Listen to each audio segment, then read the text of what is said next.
श्री गणपति नमः। श्री गणेश की वंदना कर, दिन के स्वामी भोलेनाथ, सोमनाथ तथा चंद्रदेव की आराधना कर, इष्ट देव का ध्यान रख, गुरुजनों को नमन कर, अभिनंदन करते हैं आपका वरुण स्टोर द्वारा प्रस्तुत आज के दैनिक पंचांग में।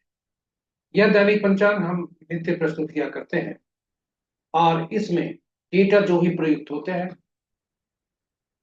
वह दृक पंचांग से लिए जाते हैं, छवि तथा ध्वनि गूगल से ली जाती है और यह प्रस्तुति आप तक यूट्यूब के माध्यम से हम सफलपूर्वक पहुंचा पाने में समर्थ। जिस प्रकार पंचांग के 5 अंग होते हैं, उसी प्रकार इस प्रस्तुति के भी 5 भाग हैं। पहला भाग पंचांग मुहूर्त और ग्रहों के गोचर से संबंधित है और इसी पहले भाग में से पंचांग और मुहूर्त को लेकर हम आपके सुझाव के अनुरूप लघु पंचांग अलग से नित्य प्रस्तुत करते रहे। दूसरा भाग तारा बलम जिसे कहते हैं, चंद्रमा जिस नक्षत्र में है आज के दिन और जन्म के कुंडली में जिस नक्षत्र में रहे थे, परम जन्म कुंडली में जिस नक्षत्र में है, उन दोनों का ताल मिलकर इसे आज के दिन के शुभता के संदर्भ में निकाल। और यह मूलतः नवतारा चक्र पद्धति पर आधारित है, जिसके जिसके मदद से हम किसी भी जातक के पूरे जीवन काल में कौन से ग्रह शुभकारी, कौन से ग्रह परेशानी भरे हो सकते हैं, यह सदैव जान सकते। विस्तृत चर्चा प्रस्तुत। तीसरा भाग जन्म राशि के अनुसार आज कैसा दिन रहने की संभावना है, जिसे हम चंद्र बलम कहते हैं। यह हम जन्म राशि से देखते हैं, चंद्रमा जिस राशि में जन्म कुंडली में और फलित चंद्रमा जिस राशि में भ्रमण करते हैं उससे। चौथा भाग चौघड़िया से संबंधित है। चौघड़िया एक तरह का मुहूर्त ज्योतिष जो शुभ और अशुभ काल दर्शाता है। यह किसी भी दैनिक कार्य के लिए, पहले किए जाने वाले कार्य के लिए, पूजा पाठ जप तप आदि के लिए तथा ग्रहों से संबंधित कार्य के लिए यह उपयोगी हुआ करता है। संक्षेप में कहें, उन सारे कार्यों के लिए जिनमें हम शुभता की अपेक्षा करते हो, इनसे हम चौघड़िया से जान सकते। तो ये चौघड़िया की उपयोगिता काफी है और अतः चौघड़िया पर हिंदी और अंग्रेजी में हमने अलग अलग यूट्यूब पर पोस्ट करके रखा। विस्तृत चर्चा प्रस्तुत। पांचवा और अंतिम भाग अंकों के अंक में जन्म लेने के बाद अंकों को अंकों के सानिध्य में पलने बढ़ने के बाद अंकों को जानना जरूरी है, क्योंकि कुछ अंक सकारात्मक हमारे लिए सकारात्मकता लाते हैं, कुछ अंक ही हमारे लिए थोड़ी परेशानी के सबब बन सकते। इसलिए अंकों को पहचानना, अंकों को उनके अनुसार कार्य करना, उनके इच्छा के अनुसार या उनके शुभता उनमें शुभता लाने हेतु तो आवश्यक कदम उठाना, यही अंक ज्योतिष का काम। तो संक्षिप्त में चर्चा ज्योतिष सीखने के उद्देश्य से अंक ज्योतिष पर पूरी सी चर्चा। अंकों को पहचाने, अंकों को जाने और अंकों का सही उपयोग करें। इसके दूसरे भाग में आज का अंक विभिन्न तिथियों, किसी भी माह के विभिन्न तिथियों को जन्मे जातकों के लिए आज के शुभता और अशुभता के संदर्भ में क्या संकेत लेकर आए। तो इस प्रकार हमारे पांचों प्रस्तुति, पांचों भाग काफी उपयोगी और आपके लिए ज्ञानवर्धक भी साबित होने वाले, रोचक भी रहेंगे। तो इसलिए हमारे साथ बने रहिएगा, कभी जाइएगा नहीं। और हम आपको ठीक है, और लगातार हम इसको चलते रहेंगे, हमारे साथ बने रहिए। और आगे बढ़ने के पूर्व पंचांग में हम की चर्चा आगे करें और पंचांग के बारे में हम न करें तो अधूरी हो जाएगी। पंचांग की महत्ता। पंचांग शुभ और अशुभ मुहूर्त जानने का एक माध्यम है। शुभ और अशुभ मुहूर्त जानने का एक माध्यम है, किंतु यह इस चीज की महत्ता उससे कहीं अधिक बढ़कर, यह हम सबके निर्णय क्षमता को सुदृढ़ करता है, आत्मबल बढ़ाता है।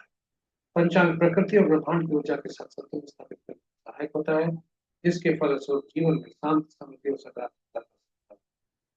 अतः पंचांग के अनुसार करके हम जीवन में अधिक सफल और समृद्ध बना सकते हैं। तो चलिए आइए पंचांग की महत्ता को समझते हुए हम सब पंचांग को का अनुसरण करके अपने जीवन में शांति, समृद्धि और सकारात्मकता का संचार करते हुए जीवन को अधिक सफल हो सकते हैं। साथ ही साथ साझा करें प्रस्तुति को मित्रों, परिजनों तथा शुभेच्छुओं के संग, ताकि वे भी पंचांग का अनुसरण करके अपने जीवन में शांति, समृद्धि और सकारात्मकता का संचार करते हुए जीवन को अधिक सफल हो सकते हैं। और उनके इस प्रयास में हम सभी माध्यम बनकर पुण्य के फल। तो चलिए प्रस्तुति की तरफ चलते। जय श्री राम। जय श्री राम। जय राम।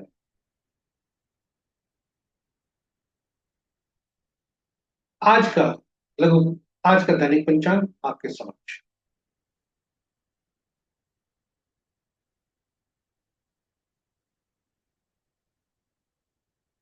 दिनांक आज का 8 दिसंबर 2025, माह पौष, पक्ष के शाखा संवत 1947, विश्व वसु विक्रम संवत 2082 कलयुग और कल युग का 5136। आज का सूर्योदय 6:24 पर, सूर्यास्त 4:59।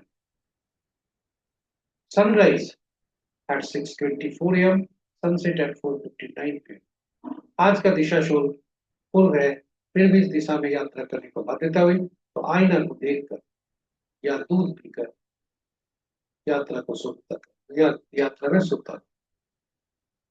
पंचांग के 5 अंक। वार सोमवार, तिथि अपराह्न 4:03 तक, चतुर्थी जोड़िता तिथि के अंतर्गत आता है।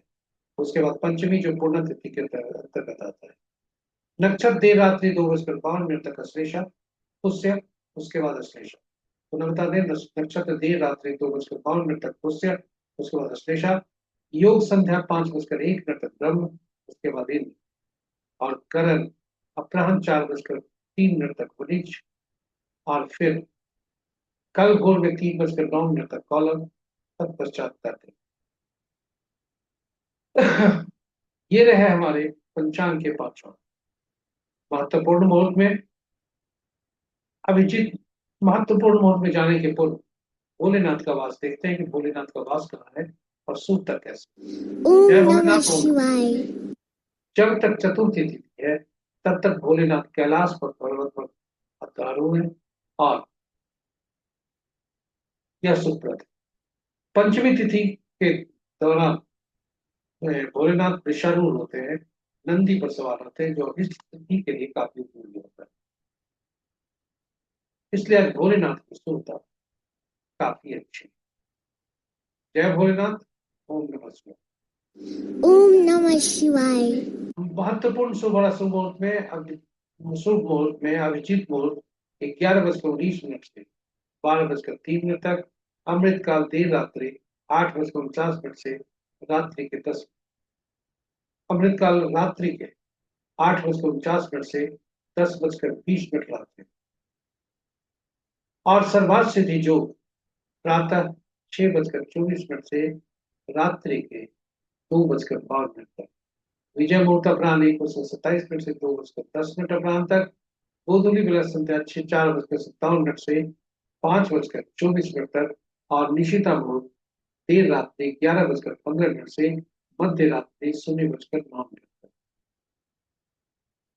रात्रि में की जाने वाली पूजा पाठ, जब तक साधना, तंत्र मंत्र आदि के लिए निशिता मुहूर्त श्रेष्ठ होता है। अशुभ मुहूर्त में सबसे प्रभावी अशुभ मुहूर्त राहु काल प्रातः 7:45 से 9:02 प्रातः तक। गुलिक काल अपराह्न 1:01 से 2:20 तक। यमगन दिन के 10:22 से 11:41 तक। और वर्ज मुहूर्त दिन के 11:45 से 1:16 तक। और गंडमुल देर रात्रि 2:52 से 11 दिसंबर देर रात्रि यानी भोर तक, भोर के पहले कहे तब तक घटमुल। फिर पुनः बता रहे घटमुल देर रात्रि 2:52 से 11 रात्रि के 2:44 तक, और पंचक आदि आज नहीं है। ये रहे हमारे शुभ और अशुभ। ग्रहों की आकाशीय स्थिति को यदि देखें तो अंश के अनुसार सूर्य देव के मजबूत स्थिति में है, चंद्रदेव राशि परिवर्तन किए हैं इसलिए कमजोर अवस्था में है, मंगल देव भी राशि परिवर्तन किए हैं, बुध देव धीरे धीरे आगे बढ़ रहे हैं, और बृहस्पति देव वक्री होते हुए मिथुन राशि में और बृहस्पति के नक्षत्र में अपने ही नक्षत्र। तो ये सारे ग्रह अंश के अनुसार कमजोर थे, और शनि देव भी अंश के अनुसार कमजोर। इस प्रकार मिथुन राशि में 2 ग्रह, शत्रु राशि में 2 ग्रह, सम राशि में 3 ग्रह हैं, और अपनी राशि में 2 ग्रह। सबसे ज्यादा ग्रह मंगल की राशि में 4 ग्रह है, शुक्र की राशि में कोई ग्रह नहीं है, और शेष ग्रहों की राशियों में एक एक ग्रह।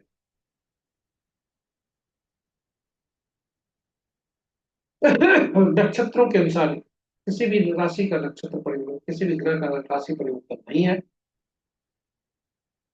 नक्षत्र के अनुसार यदि ग्रहों को देखा जाए तो मित्र नक्षत्र में 1 ग्रह, शत्रु नक्षत्र में 1 ग्रह, सम नक्षत्र में 5 ग्रह, और अपने ही नक्षत्र में 2 ग्रह हैं, और वे हैं राहुदेव और बृहस्पति। अपनी राशि में 2 ग्रह जो है वे हैं चंद्रदेव और मंगल। इस प्रकार नक्षत्र में आज किसी भी ग्रह का नक्षत्र परिवर्तन नहीं है।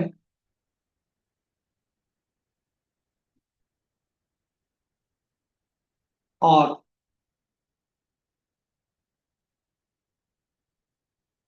बृहस्पति देव के नक्षत्र में 3 ग्रह, शनि देव के नक्षत्र में 2 ग्रह, सूर्य चंद्र मंगल के नक्षत्र में कोई ग्रह नहीं, ये स्वतंत्र ग्रह हुए, और शेष ग्रहों के नक्षत्र में एक एक ग्रह।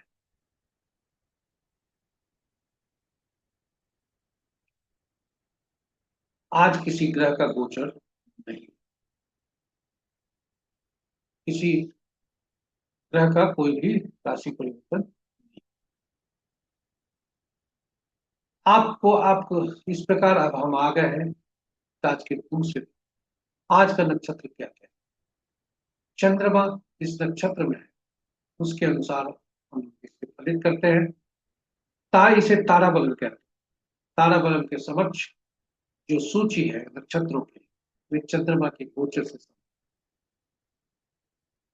और तारा बलन के नीचे जो सूची है नक्षत्रों की, यह जन्म कुंडली में चंद्रमा जिस नक्षत्र में स्थायी रूप से विराजमान है उसकी सूची, और दोनों को मिलान कर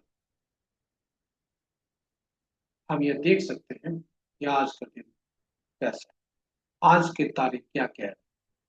यदि आज का तारा कुल 9 स्थितियां बन सकती है, जन्म, विपत, प्रत्यय और नैतन्य में होता है तो वह शुभता की ओर तारा करता है।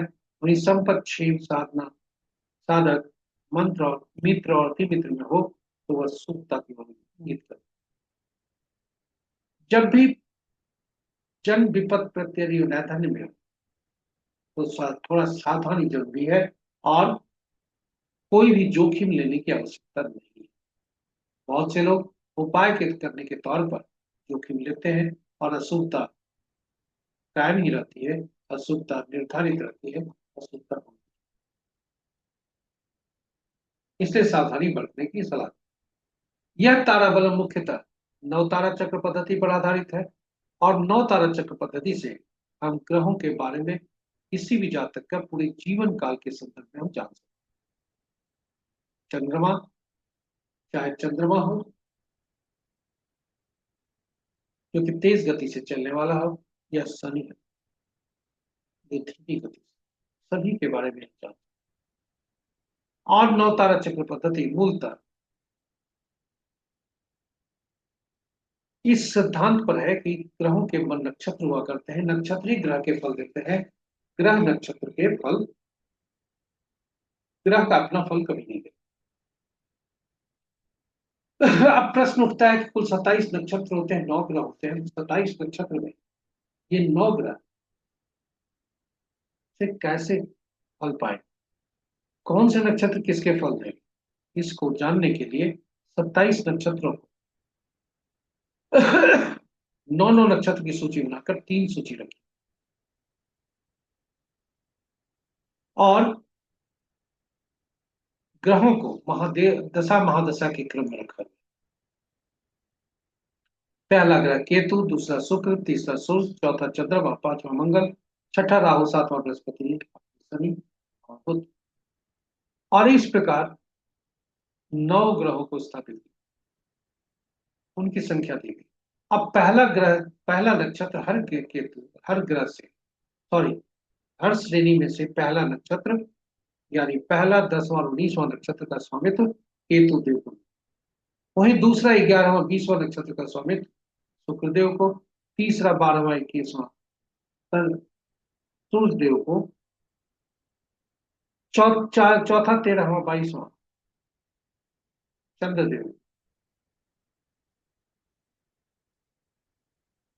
और 9 18वां 27वां नक्षत्र का स्वामित्व बुध देव। इस प्रकार सूची इस तरह से बनी। फलित कैसे करते हैं यह बहुत महत्वपूर्ण है। इसे चंद्रमा जिस नक्षत्र में जन्म कुंडली में हो उस नक्षत्र को हम ढूंढते हैं और उससे के स्वामी ग्रह को पकड़, गणना वहीं से आरंभ होती है, जातक का जन्म उसी ग्रह के दशा महादशा में होती है।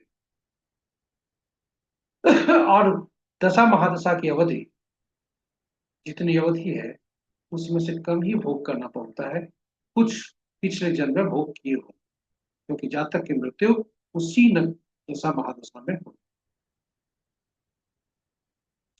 अब पहला ग्रह तो वो ग्रह बन गया जो चंद्रमा जिस नक्षत्र में है, ये मिश्रित फल देते हैं, उसी ने अशुभता की श्रेणी में। वहां से दूसरा चौथा छठा आठवां नौवां ग्रह जो बने वे शुभ फलदायी होंगे और पहला तीसरा पांचवा सातवां ग्रह जो बनते हैं वे शुभ।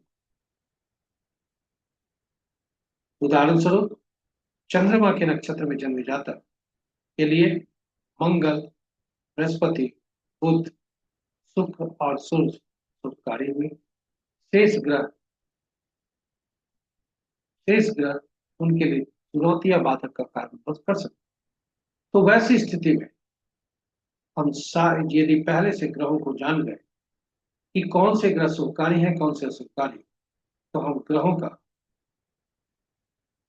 को अच्छे दशा महादशा के, उन ग्रहों के दशा महादशा में सभी अच्छे काम शुभ काम का निष्पादन योजनाबद्ध तरीके से कर सकते। वहीं यदि हमें ऐसा जो ग्रह अशुभकारी है उनकी दशा महादशा में हम अपने आप को चुनौती का सामना करने के लिए मानसिक रूप से तैयार।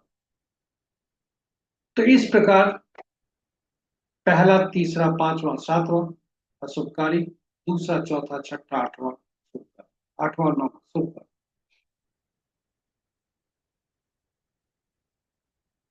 ये और यदि हमें ग्रहों की इस तरह से हमें अग्रिम सूचना मिल गई या हम जान पाए कि कौन से ग्रह के दशा महादशा, कौन से ग्रह हमारे लिए शुभकारी होंगे, तो उनके दशा महादशा का फल जान सकते हैं, जन्म कुंडली में बैठे ग्रहों से जान सकते हैं और उन ग्रहों के नक्षत्रों में जन्मे जातक हमारे लिए शुभकारी या पीड़ादायक हो सकते हैं, यह सब। तो यह हमें अग्रिम रूप से ग्रहों की स्थिति के बारे में जन्म कुंडली में और दशा महादशा का फल जानने में हमें मदद मिलता है। साथ ही साथ मदद मिलता है हमें ऐसे लोगों से जुड़ने में जो हमारे लिए शुभकारी हो, जिनके लिए हम भी शुभकारी। तो जरूर देखिए, इसमें हमारी हमारी एक प्रस्तुति है नौ तारा चक्र पद्धति पर, जो हम लेकर आए हैं आपके लिए ज्ञानवर्धक और उसे रोचक बना रहे हैं। और इसमें हम भगवान राम, माँ सीता तथा पवन पुत्र हनुमान की भी कुंडली रखी है और विवेचना की है नवतारा चक्र पद्धति से। आप उसे देखें, ज्ञानवर्धक, ज्ञानार्जन करें तथा उसका लाभ उठाएं। वापस चलते हैं अब हम आज के तारा बलों। आज का तारा क्या कहता है? विभिन्न नक्षत्रों में जन्मे जाते हैं। तो रात्रि के 2:52 तक आज पुष्य नक्षत्र, और यदि कहा जाए शुक्र में जन्मे जातक के लिए सबसे ज्यादा मिश्रित फल है, सबसे ज्यादा अलवकारी है बाधक। वहीं उसके बाद कृतिका नक्षत्र में उत्तरा फाल्गुनी उत्तराषाढ़ नक्षत्र में जन्मे जातक के लिए परेशानी के सबब बन सकते, क्योंकि ये सबसे ज्यादा परेशानी वाला है। अब उदाहरण के तौर पर यदि देखें, भरणी पूर्वा फाल्गुनी पूर्वाषाढ़ नक्षत्र में जन्मे जातक के लिए पहला भाग दैथनी का है और दूसरा भाग मित्र का है। वहीं यदि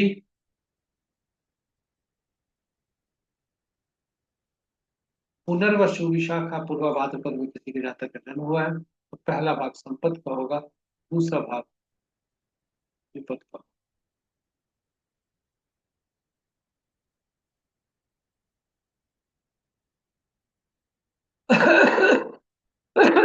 इस प्रकार हम सब आज के तारे क्या बोलते हैं, तारा बलन के अनुसार हम जान जाते हैं। उपाय के तौर पर जैसा हमने आरंभ में कहा था कि जोखिम लेने की आवश्यकता नहीं है। आपको अगर आज का तारा शुभ नहीं है तो अपने दैनिक कार्य जो आरंभ कर चुके हैं उसे सावधानी से करते हुए उसका निष्पादन करें। दैनिक कार्य का निष्पादन करें और जो भी कार्य आरंभ करने हैं उसे रोकें और शुभ तारा का इंतजार करें। जो कोई भी उपाय करके जोखिम लेने की का सलाह नहीं देते, वैसे किताबों में लिखी है वो आपकी जानकारी के लिए प्रस्तुत करते हैं। आज का तारा यदि जन्म में पीला कद्दू पत्ते वाली सब्जी के दान में हो तो सब्जी का दान करें, यदि जन्म तारा ना हो। विपद में हो तो गुड़ का दान करें, प्रत्यय हो तो नमक का दान करें, और मुहूर्त त्याज ऐधन हो तो मुहूर्त त्याज जरूरी है, तिल सहित सोने का, मजबूरी होने। इस प्रकार हमारे दूसरे भाग की प्रस्तुति यहाँ पर समाप्त होती है। तीसरे भाग में आपका स्वागत। आज का चंद्रमा कल अपनी राशि में आ चुके हैं, तो मंगल देव वृश्चिक का अपनी राशि में है। और इस प्रकार हम कहें कि इस पद्धति को जो चंद्र बलम कहते हैं, इन राशियों के अक्षर वृषभ, कर्क, कन्या, तुला, मकर और कुंभ, इन राशियों के जातकों के लिए आज की शुभता अच्छी है।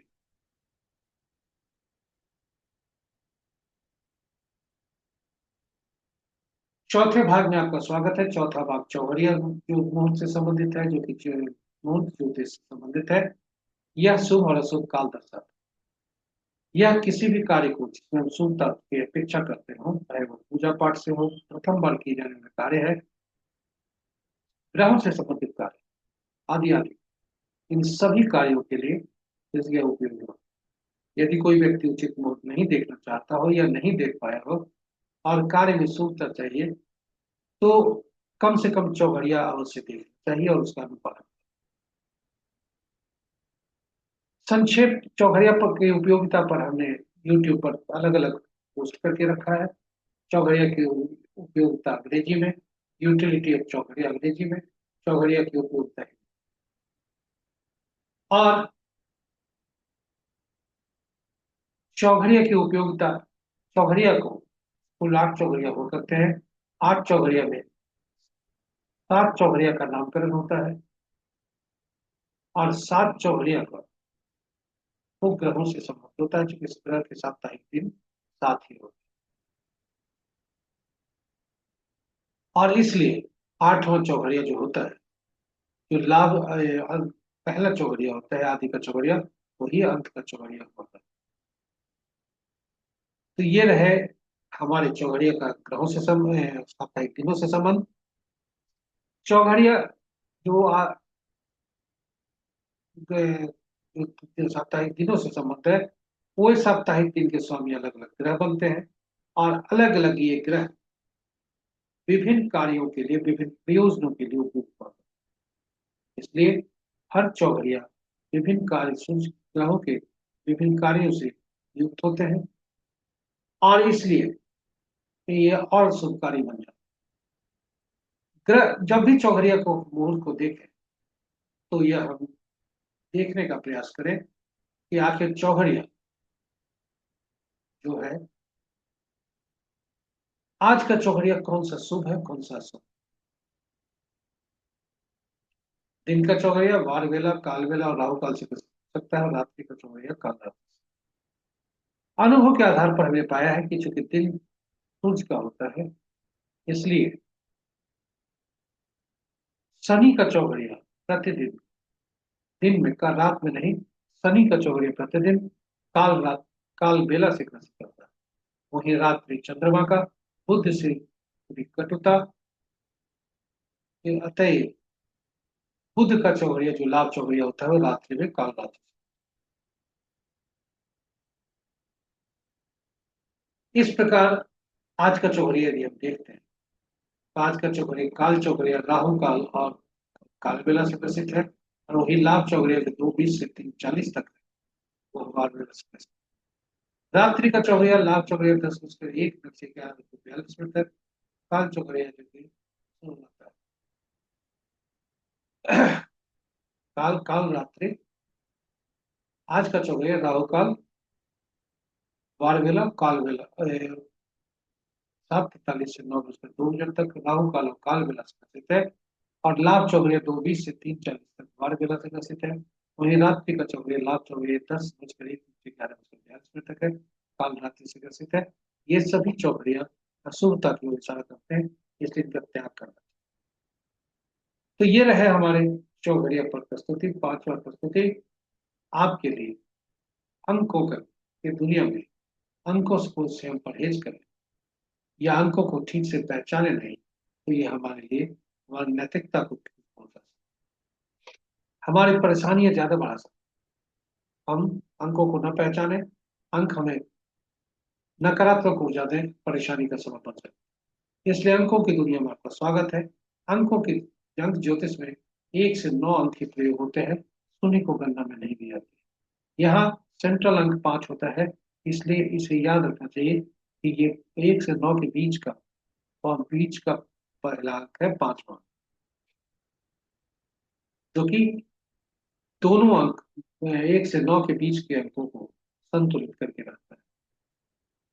ये हमने आरंभ में कहा, शून्य इनको गणना में नहीं दी जाती, क्योंकि अनिश्चितता को दर्शाता है। साथ ही साथ अंक को, ये जो कोई भी अंक 2 अंकों के या 2 से ज्यादा अंकों के समूह में आता है, तो हम फिर उसको जोड़ते हैं और एकल अंक में परिवर्तित करते हैं।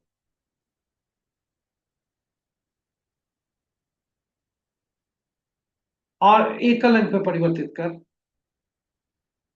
उसका उपयोग करते हैं।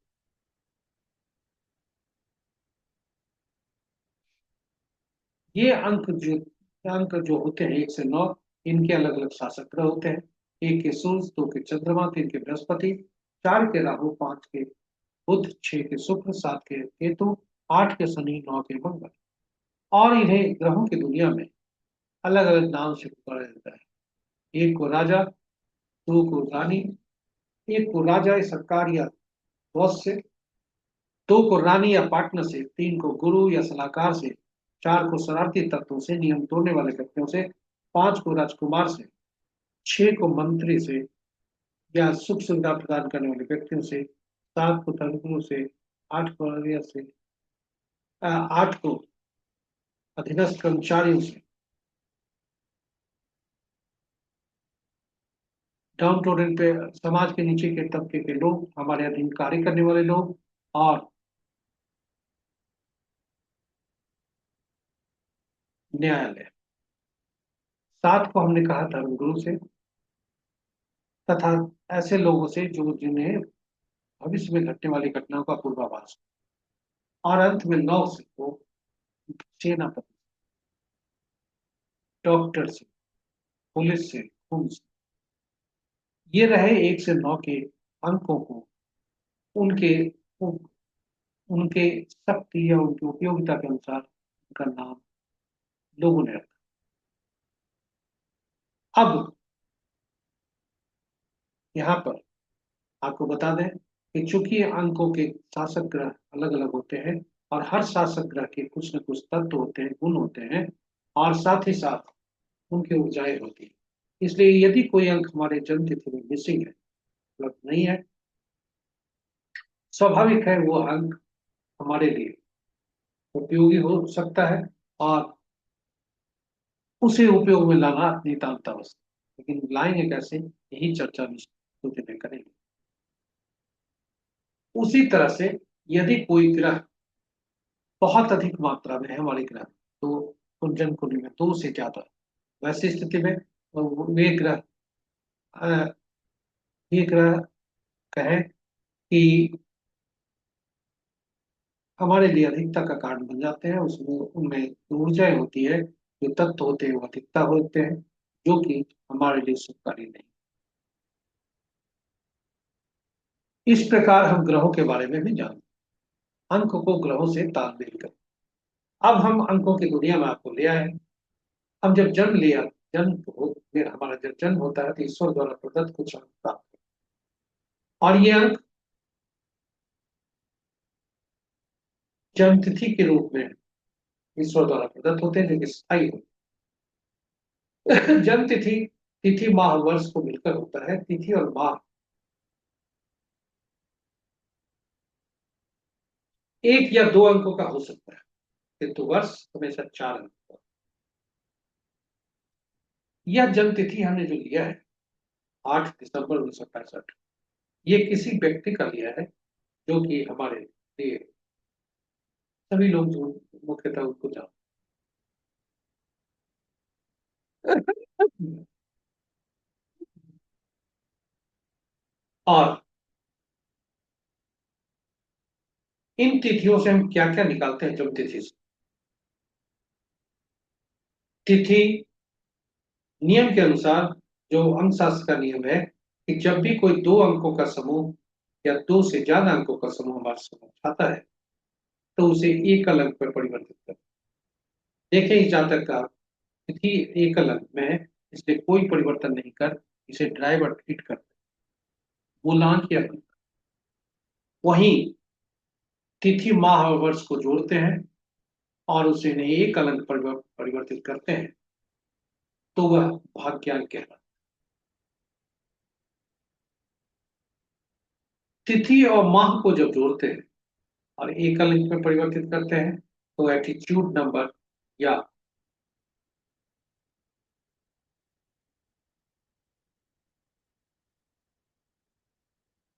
अचीवमेंट नंबर कहलाता है।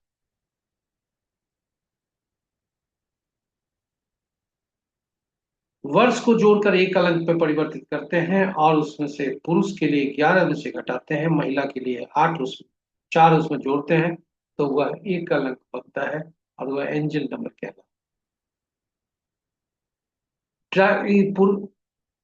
पूरा अंक शास्त्र ड्राइवर और कंडक्टर के लिए होता है।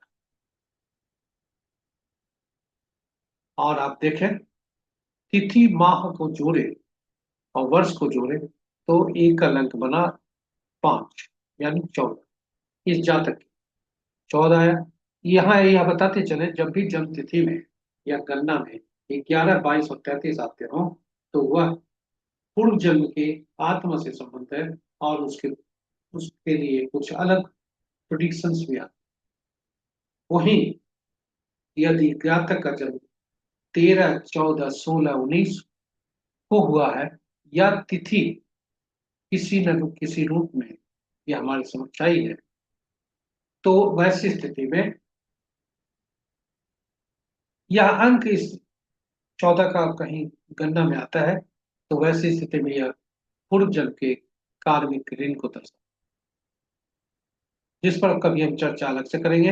वैसे अंग्रेजी की प्रस्तुति जो अंक ज्योतिष की विशेष प्रस्तुति होती हुआ करती है, उसमें इसका जिक्र होता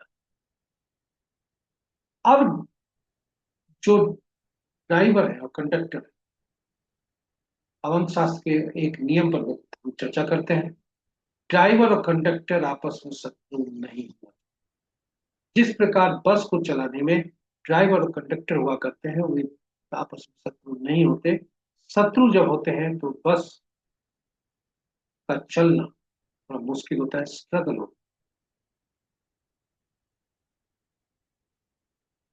और कंडक्टर का, बस और कंडक्टर आपस में तालमेल अगर अच्छे हुए तो बस बहुत अच्छी चलती है। यदि नहीं है तो फिर हमें कुछ ऐसे अंक की व्यवस्था करनी पड़ती है जो दोनों का मिल,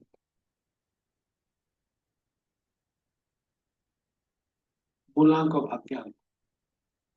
साथ ही साथ भविष्य में कोई भी अंक हम ऐसी व्यवस्था नहीं करते जो मूलांक और भाग्यांक कर सकते, क्योंकि जिस प्रकार बस दो तरह से नहीं चल पाती ड्राइवर और कंडक्टर के संदर्भ में, जब आपस में कटुता हो, दूसरा जब आपस में मित्रता होती है, लेकिन कोई ऐसा पैसेंजर खराब गाड़ी में सवार हुआ जो किसी पड़ाव पर, जो ड्राइवर एक कंडक्टर का शत्रु है, चाहे एक का या दो का।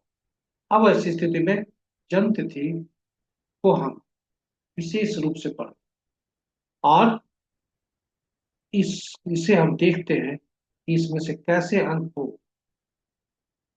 क्योंकि जब जैसे ही ड्राइवर और कंडक्टर जिस पड़ा का शत्रु अंक, शत्रु पैसेंजर चढ़ेगा, वहां से परेशानी शुरू होगी। इसलिए हम जीवन काल में जब भी कोई अशुभ अंक ड्राइवर और कंडक्टर का लाते हैं, हमारे जीवन में एक ठहराव होता है, एक बदलाव होता है, और वह लाभकारी और अलाभकारी दोनों। अशुभ स्थिति में अशुभकारी भी हो सकता है। तो याद रखें, ड्राइवर और कंडक्टर मूल रूप से है, और शत्रु शत्रु अंक को हमें नहीं लाना। अब यदि ड्राइवर और कंडक्टर शत्रु हैं, तो ऐसे कौन से अंक ढूंढे, कहाँ से ढूंढे जो कि इनके मित्र दोनों के हो जाए और शुभता बनी रहे। नहीं तो स्ट्रगल लाइफ। वैसी स्थिति में चूंकि बाकी कोई अंक जब हम उपयोग में लाते हैं तो जा जीवन वही अंक नहीं रहा, चाहे मोबाइल अंक हो या कोई अंक और भी है। इसके जब जब हम उपयोग करते हैं तभी इसकी उपयोगिता होती है, तभी वो एक्टिवेट हो। लेकिन एक जगह अंक ऐसा भी है जहां जो जीवन भर चलता है वो अंक, और वो अंक होता है नामांक। यह हमारे धरती पर जन्म लेने के बाद इसे डायनेमिक अंक की श्रेणी में रखा गया है, क्योंकि जन्म लेने के बाद यह अंक हमारे पास आता है। इसमें ईश्वर की भूमिका नहीं रहती। ये धरती के एक ईश्वर, माता पिता की भूमिका। तो आप देखें कि ड्राइवर और कंडक्टर आपस में मित्र नहीं है, तो हम अंक कहाँ से बने? तो नामांक का स्रोत बना। और ये नामांक, आप कहेंगे नाम में तो अक्षर होते हैं, फिर ये अंक कहाँ से आए? जी हाँ, हर अक्षर के अंकीय मूल्य हुआ करते, और हर अक्षर के अंकीय मूल्य होते हैं। इसलिए अक्षरों को, नाम में प्रयुक्त हुए अक्षरों को अंकीय मूल्य में परिवर्तित कर देते हैं। जो अंक होता है वह हमारा नामांक कहलाता है। नाम का पहला अक्षर और नाम का नामांक क्या है? नाम का पहला अक्षर और नामांक, यह शत्रु ड्राइवर कंडक्टर का नहीं, नहीं तो जीवन भर स्ट्रगल की संभावना है। तो आप जानना चाहेंगे कि शत्रु कौन कौन? सबसे पहले ये तिथि, जन्म तिथि जो हमने लिया था और गूगल से लिया था, और यह मनीष तिवारी कांग्रेस के पॉलिटिशियन, लुधियाना इनका जन्म है। और यह इनका ऐसे पूरे मनीष तिवारी को जोड़ते हैं तो वह दो बनता है। लेकिन नाम का पहला अक्षर एम जो है वो चार दे रहा है। वो शत्रु है या मित्र है यह तीन। एक का शत्रु अंक आठ, दो का चार छह आठ नौ, तीन का छह, चार के आठ चार दो, पांच का कोई नहीं, छह का तीन नौ, सात का सात नौ तीन, आठ का एक दो नौ चार आठ, नौ का छह शत्रु अंक।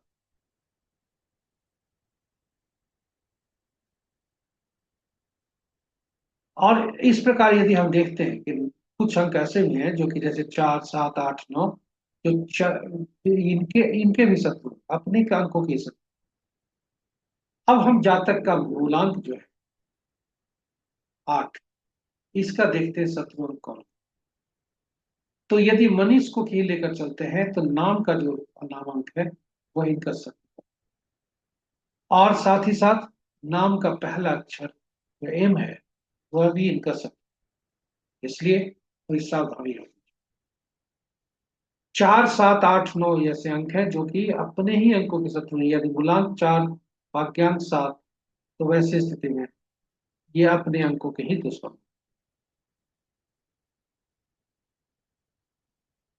क्योंकि एक बयान में दो तलवार वाली कहानी चरितार्थ होती है, इसलिए इन्हें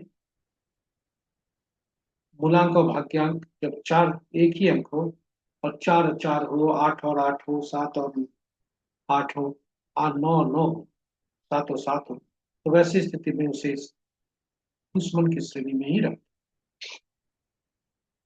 आपके समक्ष दूसरी से सूची भी है जो कि नाम का हर, हर अक्षर का नाम का पहला अक्षर नहीं। यह हमने देखा, यह आपके लिए उपयोगी होगा ऐसा हमारा मानना।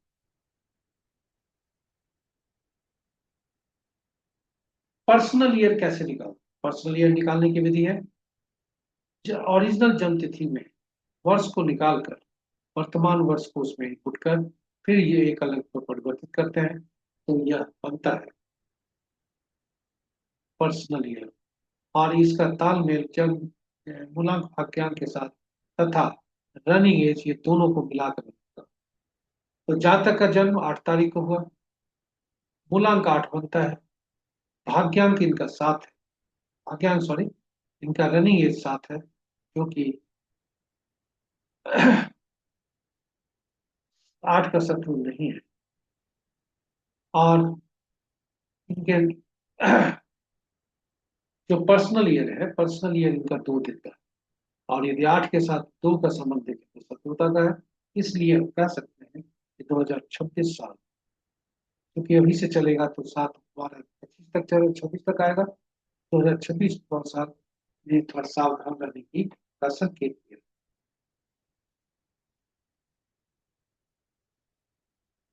और अब हम आपको ले आए हैं ऐसे जगह जो आज के अंक क्या कह रहे हैं विभिन्न तिथियों को जन्म जातकों के लिए। आज का जो है वह अंक है 8 और 2, यानी 2 और 8। दो को का संबंध हम यदि किसी हर अंकों से देखते हैं तो दो के मित्र अंक हैं 1 10 19 28, 2 11 20 29, 3 12 21 30 और 5 14।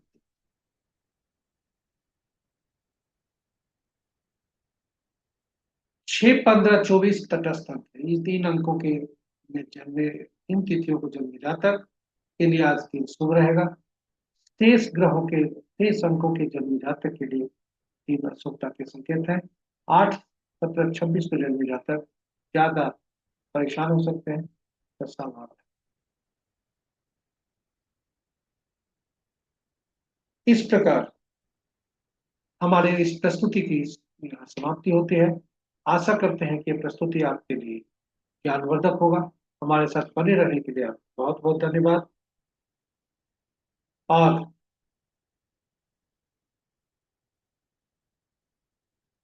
यदि आप पहली बार इस प्रस्तुति को देख रहे हैं तो हमारे चैनल को सब्सक्राइब करें, साथ ही साथ नोटिफिकेशन बटन को दबा दें ताकि हमारे हर प्रस्तुति की सूचना आपको मिल सके और आप उसे लगा।